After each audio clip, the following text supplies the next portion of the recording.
guys. I'm Ray Belli, and this is Words for Granted, a podcast that looks at how words change over time. This is episode number 1, so I'd like to thank you all for being here with me. It feels amazing to finally get this project off the ground and out into the world. Before we get started, there are a few things that I'd like to address about both myself as your host and the aims of this show at large. Though this is technically a linguistics podcast, I myself am not a professional linguist. I just like to get that out of the way. If you've come here hoping to walk away with knowledge about the latest breakthroughs in linguistic academia, then I'm afraid you might be in the wrong place. However, if you've ever been curious about why words mean what they mean, and always wished that someone had come along and put together a greatest hits compilation of the most fascinating word evolutions in the English language, then congratulations, you've hit the jackpot. This is just the podcast you've been looking for, and I welcome you to the show. When we use a word, we seldom ask ourselves where that word came from. We just use it and hope that it conveys some kind of meaning. Because it's not particularly important for us to know where a word comes from in order to use it, it's easy to take for granted that words come from anywhere at all. Words have histories, and the present incarnation of any word is often the byproduct of many stages of change, both phonological, which refers to how a word sounds, and semantic, which refers to what a word means. This podcast is primarily concerned with the process of semantic change. Luckily for you, you won't need a degree in linguistics in order to understand what I'm talking about. If at any point I need to stop and explain a particular linguistic concept, I will, but most of the time, the technical nuts and bolts of linguistics are not going to be our foremost concern. Instead, we'll be focusing on things such as history and culture as ways of understanding language, and more specifically, words. I almost want you to think of what I'm doing here as a form of storytelling. After all, semantic change is influenced by real people, real societies, and real historical events, so, in a way, if we're looking from the right angle, we can say that words are like little windows into the past. This concept, the idea that if words could speak they'd have stories to tell, is what first sparked my interest in semantic change, and it's the foundational principle of this show. In modern English, the word villain means bad guy, and it's a cliche we're all familiar with. Think Darth Vader. Think Sauron. Think any character in a story who's motivated by evil for evil's sake. The word villain can also refer to the kind of person in the real world who wakes up in the morning, looks at himself or herself in the mirror, and asks, "What can I do today to make the world a more miserable place than it was yesterday?" Kind of like Martin Shkreli. That's how you say that guy's last name, right? Anyway, when villain first appeared in English via Old French during the early 1300s, it had nothing to do with bad guys at all. The original English definition of the word villain was low-born, uncivilized, or rustic. Not exactly my idea of Darth Vader, or Martin Shkreli for that matter. Clearly, something has been lost in translation. Villain, the old French root word of villain, is derived from villanus, a Latin root word meaning farmworker, and that's an even further departure from my idea of Darth Vader and Martin Shkreli. Once again, something has been lost in translation. To understand how the word for farm worker became the word for bad guy, we have to turn to an unlikely source, the country estates of ancient Rome. This is where the story of the modern villain begins. But first, let's cover a bit of history. Like urban life today, urban life in ancient Rome was exhausting. As a way of dealing with this, rich Romans began building luxury estates for themselves located outside of the city. These estates were called villae. In Latin, villa, the singular of villae, meant country house, and this word has come down to us in modern English as villa. Though its pronunciation is a little different, both the spelling and the meaning of the word have remained virtually unchanged for over 2,000 years. The two main types of villas in ancient Rome were urban villas and rustic villas. Urban villas were basically glorified resorts, while rustic villas were agricultural estates resembling modern-day plantations. Because the upkeep of these villas, especially the rustic villas, was so demanding, entire communities of peasant laborers had to live on the premises, sometimes year-round. These laborers were called villani, and they lived in villatici. The word villanus, singular of villani, referred to someone who worked and lived on the premises of a villa. It could be translated as farmworker, and this is the word that passed into English as villain and ultimately villain. The word villaticus, singular of villatici, collectively referred to the small, unglamorous living quarters on the premises of a villa that were occupied by the villani, and this is the word that passed into English as village. So, villa, village, villain, and ultimately villain are all cognates derived from the same Latin root word for country house. If you're wondering why the Latin forms of these words begin with a W sound and the English forms of these words begin with a V sound, it's because by the time Latin had splintered off into the Romance languages, including French, which is where English gets its bulk of Latin words from, a sound shift had taken place. The native Latin W sound was newly reinvented as the V sound. I feel inclined to mention that the Latin W sound was actually written with the symbol for the letter V in modern English, but since this digression doesn't directly impact today's story, I think it's best to save the details for another time. The relationship between villa farm workers and the villa landowners not only gave us the etymological foundation of the word villain, but also the socioeconomic foundation of medieval feudalism. And as it turns out, this is actually relevant to the story at hand. On the verge of its collapse, the late Roman Empire faced a handful of problems such as declining birth rates, financial instability, and threats of invasion.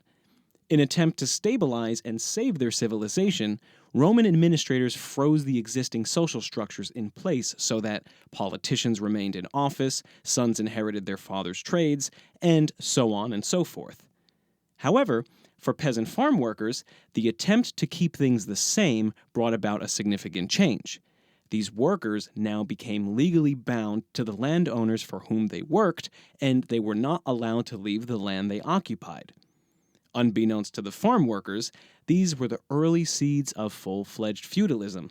When the Latin-derived French word villain was absorbed by English during the early Middle Ages, it became the word for the most common type of feudal peasant. So, who were the villains, and what were their lives like? Villains worked on large estates called manors and occupied a social space somewhere between a free peasant and a slave. They worked directly for landowning manor lords in return for a small plot of land, military protection, and certain legal rights in court. Now, you might be thinking that sounds like a pretty good deal, but before we jump to conclusions, let's look at some legal documents from this time period to get a sense of where villains actually ranked in the social hierarchy. Sir Edward Coke, considered to be the single greatest jurist of the Elizabethan era, stated in a court of law that, quote, "A lord may beat his villain with or without cause, and the villain shall have no remedy." End quote. And John Bouvier, author of an influential 18th century law dictionary, claimed that, quote, "A lord's rule over his villain is absolute. He can sell them and treat them as he pleases. They are his chattel." End quote. So, I think you get the idea. Villains were perceived by the upper class as inherently inferior human beings, and it's from this biased point of view that we get the original English definition of villain, meaning lowborn, uncivilized, or rustic. Villain was basically a broad, loaded term used by manorial lords to describe the villains who worked for them. The modern French and Italian languages have inherited this prejudice a little more directly than English. In French, villain means ugly, and in Italian, villano means rude or ill-mannered. Many people believe that villains were the descendants of Cain, mankind's first murderer according to the Old Testament. As an extension of their cursed destiny, it was believed that Villains outright deserved their lives of servitude and were hellbound from the start. Now, I'm not using hellbound as a turn of phrase here. You have to keep in mind that we're talking about a point in history where, by modern standards, everyone was a religious fanatic. If you said the wrong thing to the wrong person at the wrong time of day, you might ignite a distant eruption of fire and brimstone. So, if a manor lord told his Villains that they were going to hell, both parties probably believed it. This kind of religious pseudoscience was so influential that its rhetoric was absorbed by the king. But really, that's not so surprising, is it? In response to the famous Peasants' Revolt in 1381, Richard II declared, quote, "Villains ye are, and villains ye shall remain." If we look at artwork from this era, we find another manifestation of this anti-Villain prejudice. The Loutrell Psalter provides a great example. The Loutrell Psalter was commissioned by a 14th century British lord named Geoffrey Loutrell, and it's significant because it contains many illustrations depicting the Villains who lived and worked on his manor. For those of you who don't know, a psalter is basically an illustrated volume of the biblical book of Psalms. The Villains in the Loutrell Psalter look outright ghastly. Their faces are pale and chalky and smeared with dirt. They have disgruntled expressions and unattractive features such as crooked noses and knob-like bones. And, to top it off, they're always performing arduous tasks. In contrast, the Psalter's depiction of the upper-class nobility is exactly what you would expect: refined, dignified, and pious. By the late 17th century, Villain's original definition, low-born, uncivilized, or rustic, was on its way to becoming obsolete. What happened? Well, in 1660, feudalism was abolished in England, leaving the fate of villain dangling in the wind. It could no longer be associated strictly with Villains because Villains no longer existed in the social hierarchy, so either the word would be forgotten completely or its meaning would have to undergo a change, adapting it to a more general usage. The online etymology dictionary cites the following phases of the word's development from the 14th century through the late 19th century: farmworker, peasant, boor, clown, miser, knave, and scoundrel. It's clear from this chronological sequence that at some point between the oldest and most recent definitions, the word villain was used as a general insult. If a guy came over for dinner and broke your plate, you'd call him a villain. If a guy cut you in line at the marketplace, you'd call him a villain. It's not uncommon for a word describing a marginalized group of people to be adapted as a general insult. The words gay and faggot are contemporary examples of offensive, mindless synonyms for uncool, and it's possible that villain was used in a similar colloquial fashion until the extremity of the insult spiraled so out of control that to be a villain suddenly meant that you were evil incarnate. So, even in light of the word's full evolution, there's still one thing we haven't talked about. How did the word villain become associated with the bad guys in books and movies? Well, in the 1800s, villain of the piece became a common turn of phrase used in reference to theatrical plays. Before long, the phrase was applied to all forms of narrative, and the expression was shortened to just villain. However, theatrical villains of this time period were more often troublemakers or instigators than the evil for evil's sake villains that appear in books and movies today. The modern villain is really a product of 20th century culture. I'd like to take this moment to talk about something that I haven't explicitly addressed yet. If we were to go back in time and spend an evening with a family of Villains, we probably would find them just as ill-mannered and uncivilized as their landowners did hundreds of years ago. But let's stop and think about this for a second. If we ourselves were poor, uneducated medieval peasants bound to the same tiny plot of land for our entire lives, we'd be using some pretty uncivilized etiquette too. Manners are not inborn. Manners are cultural. So, of course, if you were to look down from the perspective of the upper-class lords, the Villains' manners seemed uncivilized and disgusting. But if you were to look up from the perspective of the Villains, the lords' exploitations probably seemed equally uncivilized and disgusting. This brings me to what I consider to be the most profound point of this whole story. Every phase of the word villain's moral deterioration was influenced by the biased point of view of the upper class. Villains didn't define themselves as low-born or uncivilized. Their landowners did. These manor lords not only had political and financial power, but also linguistic power. You see, during this time period, villains were unanimously illiterate, so we'll never get to know what their lives were like in their own words. Imagine an alternate version of history where villains were in a position of linguistic power instead of their manor lords. If this were the case, our modern word for bad guy probably would be derived from manor lord or landowner instead of villain. If villains had commissioned the Luttrell Psalter instead of Geoffrey Luttrell himself, my guess is that the upper class would have been portrayed not as dignified, refined, and pious, but as a bunch of greedy jerks. At this point, we've come face to face with the great irony of the word villain. To our modern sensibilities, it's the exploitative feudal landowners who seem villainous, not the villains. Whether in fiction or in the real world, our modern idea of villainy is more often linked to abuses of wealth and power than to the arbitrary circumstances of a low-class birth. In this sense, the connotation of the word has completely flipped on its head.